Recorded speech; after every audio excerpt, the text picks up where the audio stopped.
बिहार की राजनीति में 23 तारीख का दिन कई मायनों में महत्वपूर्ण माना जा रहा है और पूरे प्रदेश के साथ साथ पूरे देश की नज़र उन दिनों बिहार की राजधानी पटना पर होगी।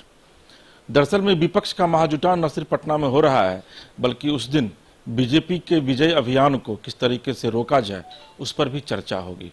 इन सब के बीच बीजेपी की आखिर क्या कुछ स्ट्रेटेजी है, हमारे साथ बात करने के लिए मौजूद हैं बीजेपी के स्पोक्स पर्सन मृत्युंजय झा। मृत्युंजय जी, 23 तारीख को महाजुटान हो रहा है पटना में, बड़ी तैयारी है, क्या लगता है कितनी बड़ी चुनौती मिलेगी बीजेपी को? देखिए, ये ऐसा ही बैलून है जो बैलून 2014 में बना था और बनने के बाद आदरणीय मुलायम सिंह यादव नेता थे समाजवादी पार्टी के, उन्होंने इस बैलून को फोड़ दिया था। 2014 का दिन और आज जब थर्ड फ्रंट की बात कर रहे हैं नीतीश कुमार जी, तो वही बैलून फुला रहे हैं, जिस बैलून को उन्हीं पार्टियों के बीच में से कोई पार्टी के नेता उठेंगे और उस बैलून को फोड़ देंगे। इसका कोई परिणति नहीं होने वाला है, क्योंकि इसके पीछे कारण यह है कि कई प्रकार के दल हैं और उनके अपने अपने महत्वाकांक्षा है। कोई किसी को नेता मानने को तैयार नहीं है। आपको पता होगा, इसी बिहार में किसी आ रहे थे, जाने के बाद सुर बदल गए। आम आदमी पार्टी के नेता केजरीवाल जी जब पंजाब के अंदर रैली कर रहे थे तो उनको प्रधानमंत्री के नाते प्रोजेक्ट किया गया। नीतीश कुमार जी को शुरू में लोगों ने प्रधानमंत्री प्रोजेक्ट किया, तेजस्वी यादव को मुख्यमंत्री प्रोजेक्ट किया, फिर बाद में पीछे हट गए। इसलिए इस प्रकार की परिस्थिति वाले लोग हैं। ये केवल इतना ही है कि न इनको आगे जाने के रास्ते हैं न पीछे जाने के रास्ते हैं, तो नीतीश कुमार जी इस प्रकार के कदम उठाने की सोच रहे हैं। थर्ड फ्रंट की सिफारिश या थर्ड फ्रंट की बात अब नीतीश कुमार नहीं कर रहे हैं। उन्होंने कहा है कि अब कोई फ्रंट नहीं बनेगा बल्कि मेन फ्रंट होगा जो सीधे तौर पर बीजेपी को चुनौती देगा। और आप लोग लगातार, आपके जो शीर्षस्थ नेता है वो भी ये लगातार कह रहे हैं कि भाई विपक्षी एकता कभी होगी ही नहीं। लेकिन अगर विपक्षी एकता वाकई में हो जाती है और मेन फ्रंट बन जाता है तो आपको लगता है कि बिहार एक बार फिर से बीजेपी को एक बड़ी चुनौती दे सकता है? देखिए, माननीय मोदी जी का मानना है कि मजबूत विपक्ष हो तो राजनीति करने का मजा ही कुछ और है। हम चाहते हैं कि मजबूत विपक्ष बने, लेकिन बिहार के अंदर जो परिस्थिति है, जिस प्रकार की फ्रंट की बात कर रहे हैं, मुझे आश्चर्य लगता है कि देश की राजनीति में अगर सबसे विपक्ष में बड़ी पार्टी हम कह सकते हैं तो वो पार्टी है कांग्रेस पार्टी।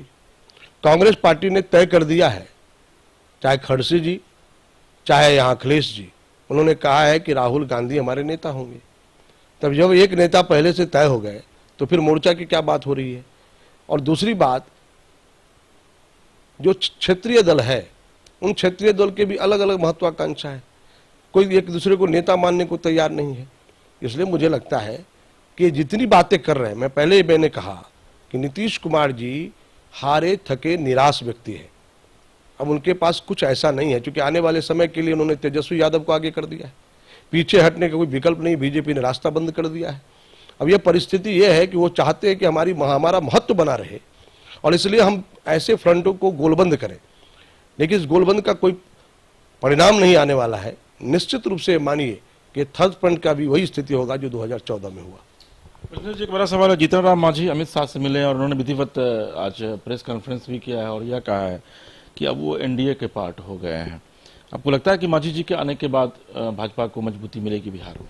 देखिए, मांझी जी का जितना अपमान किया गया, एक साथी जो ईमानदारी के साथ अपनी पूरी पार्टी के साथ आपके पास खड़े थे, उस पार्टी के लोगों ने वो आपको केवल आपके सम्मिलित नहीं हुए, आपके अंदर विलय नहीं उन्होंने किया। एक व्यक्ति तो विलय कर दिया था, उपेंद्र कुशवाहा, क्या हश्र किया आपने, उसको निकाल बाहर किया, बेइज्जत कर दिया। और आज दूसरी तरफ जब जीतन राम मांझी पर दबाव दिया गया, उन्होंने स्वीकार नहीं किया और फिर स्वीकार नहीं करने के कारण आपने क्या कहा कि ये हमारी बातों को वहां तक पहुंचाते हैं। यानी एक दलित समाज के व्यक्ति, गरीबी से निकला हुआ व्यक्ति का अपमान कर रहे हैं और आज वो आए हैं तो निश्चित रूप से भारतीय जनता पार्टी ने स्वागत किया है। हम ऐसे लोगों का स्वागत करते हैं जो समाज में ऐसे विष से निकले हुए और समाज की सर्वांगीण उन्नति का विचार करते हैं। आज मांझी जी आए हैं तो निश्चित रूप से एनडीए एक ताकत के साथ आई है और मुझे भरोसा है कि जो मांझी समाज है खासतौर से बिहार में, वो भारतीय जनता पार्टी से जुड़ा रहा है, तो एक जुड़ाव के साथ जुड़ा हुआ है, एक अच्छे मनोवृत्ति के साथ जुड़े हैं, जो आने वाले समय में, जैसा कि बयान जदयू के लोगों ने कहा कि ये विभीषण का संज्ञा दिया था जीतन राम मांझी को ये समझना चाहिए कि विभीषण की उक्ति कहाँ लगती है। इसका मतलब है कि राम राज्य आने वाला है, रावण का अंत होने वाला है। मेरा सवाल ये भी है, चूंकि लगातार बिहार की सियासत में ये चर्चा जोरों पर है इन दिनों कि नीतीश जी की अचानक तबीयत खराब हो जाती है, और नीतीश जी की जब तबीयत खराब होती है तो ये इतिहास कहता है बिहार की राजनीति का कि तब तक बिहार में सत्ता परिवर्तन हुआ है। क्या ये माना जाए कि विपक्ष की बैठक के बाद वो आप लोगों के साथ आ सकते हैं, और शायद आप लोग ऑफर भी उनको कर रहे हैं? देखिए, नीतीश कुमार जी ने बीजेपी को धोखा दिया। 2000 में परिस्थिति बस हम लोगों ने उनको नेता माना, आगे बढ़ाया, और फिर लगातार 2005 में उनके नेतृत्व में सरकार बनी। हमने हमेशा नीतीश कुमार जी के साथ पंडित अटल बिहारी वाजपेयी जी के समय से ही लगातार हम लोगों ने साथ दिया और बिहार की बेहतरी के लिए साथ दिया। लेकिन नीतीश कुमार जी ने बराबर धोखा देने का काम किया, और धोखा देने से केवल भारतीय जनता पार्टी नहीं, पूरे बिहार की जनता दुखी है। और इसलिए हमने नीतीश कुमार जी से रिश्ता तोड़ने का काम किया, और माननीय अमित शाह जी ने स्पष्ट शब्दों में कहा कि उनके लिए अब दरवाजा बंद है। तो नहीं सर, ये बात तो आप लोग 2017 के पहले जब नीतीश जी थे महागठबंधन में, तो उसमें भी आप लोग यही कहते थे कि दरवाजा बंद है, लेकिन फिर दरवाजा तो खुल गया आप लोगों का उनके। देखिए, मैंने पहले ही कहा कि परिस्थिति हमारा सामने बिहार था, और बिहार जब सामने होता है तो हमने इस प्रकार की बड़े समझौते किए, फिर उनको वापस स्वागत किया, उनको लाया। लेकिन अभी की परिस्थिति में उन्होंने जो वातावरण खड़ा किया बिहार में, उस वातावरण को लेकर के लोगों के अंदर यह संशय नहीं रहे कि हम फिर वापसी सोच सकते हैं, इसलिए स्पष्टता के साथ हमने कहा। और राजनीति में जो परिस्थितियां होती है, वो परिस्थितियां बहुत कुछ निर्माण करता है।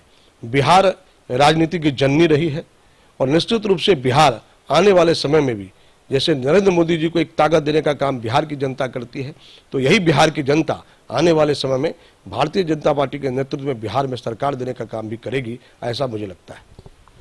राजनीति में संभावनाओं का द्वार हमेशा खुला रहता है। बीजेपी के सीनियर लीडर और प्रवक्ता हैं मृत्युंजय झा जी, इनका ऐसा कहना है, और जीतन राम मांझी के आने के बाद निश्चित तौर पर बिहार एनडीए और ज़्यादा मजबूत होगा, और बिहार में से ज़्यादा सीटें जीत कर ये लोग केंद्र को देंगे। हालांकि ये तो आने वाला वक्त बताएगा कि वाकई में बिहार की सियासत में अभी और कुछ क्या होने वाला है। पटना से अपने सहयोगी राजेश के साथ SK राजीव, न्यूज़ 22 स्कोप।